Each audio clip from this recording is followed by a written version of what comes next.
Tim Gonin's blogs. This one's from November the 5th, 2013. It's called Noah's Ark and Adaptivity.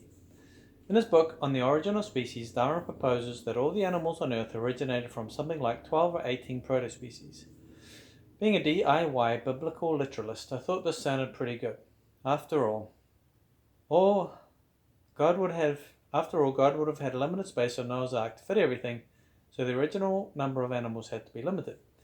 This theory annoyed my wife, who has a science background, and she basically said you have to take the ark literally, so all the animals living now had to be on the ark.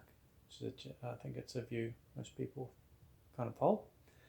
But unless the ark had the ability to be bigger on the inside than the outside, there was definitely a limited number of species on that boat. So I tried to explain about adaptation that led to the great variety that we have today just from a few proto-species. But basically she was saying, well, where does it say that in the Bible? And I basically said, well, this is something that I believe. And she said, well, pretty much I'm just making it up. And was doubtful. Many years later, I had the idea to actually sit down and figure exactly how many animals were on that Noah's Ark for myself. I'd done something like that when I was a teenager, calculating the age of the earth by adding up the genealogical accounts in the Bible. I ran into problems around the Book of Chronicles when it becomes harder to follow, but I could see that Judaism seemed to get numbers closest to mine.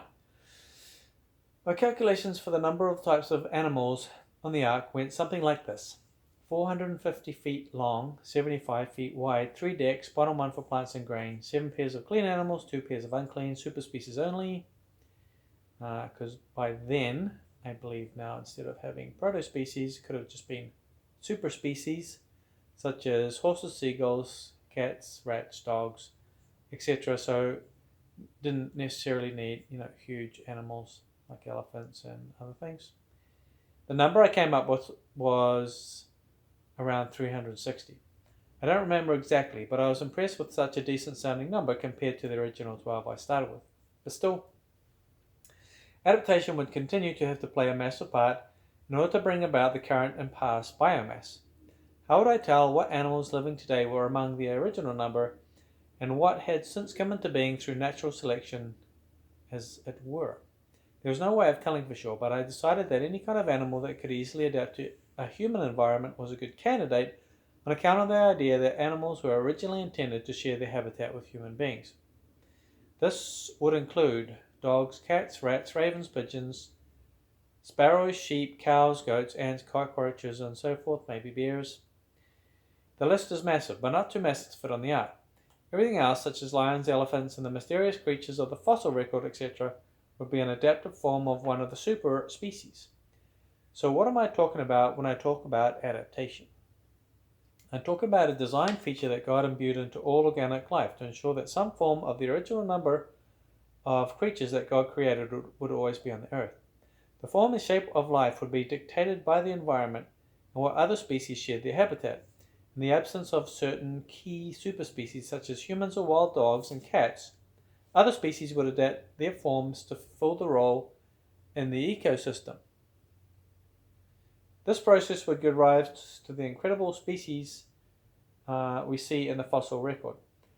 More on this later, but be assured, God, as the perfect designer, would have designed no end of failsafe to make his creation always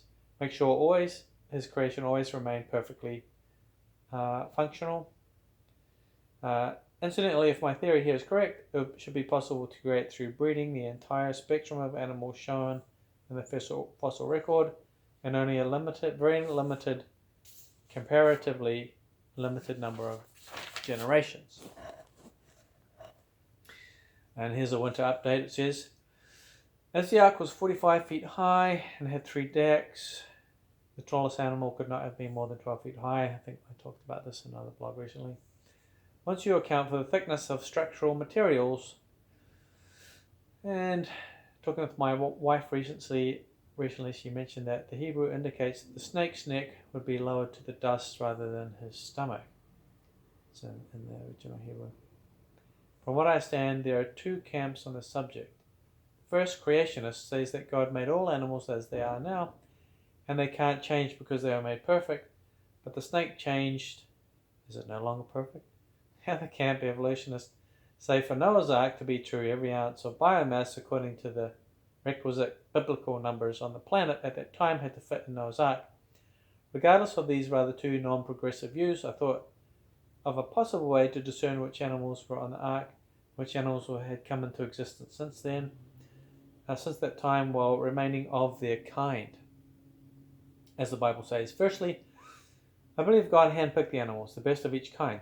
This is to give each species the maximum chance of survival in the decimated post-flood world.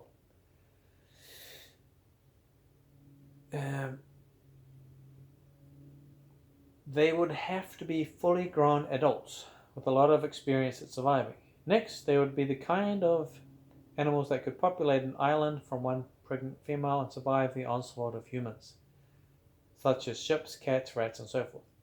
Animals that are virtually extinct when the numbers sink below 5,000 can be ruled out, such as the cheetah. Now, the cheetah is a cat, and my proposition is that an animal that has quickly developed in just a few generations to fulfill an ecological niche, which is now closed. Should this be true, it should be relatively easy for a skilled cat breeder to breed a cheetah from other more abundant and successful savanna cats. This should also be true for all animals of the fossil record. My wife also had another revolutionary idea. What if the animals at that time had massive lifespans like the humans? That's a good point. This is exciting because it means the genetic legacy of the animals, less xeroxed or copied, would remain in force for a much longer time on Earth. Like Adam, the first and most physically perfect humans, minus the belly button, of course, the animals could continue to have children for thousands of years. Very interesting.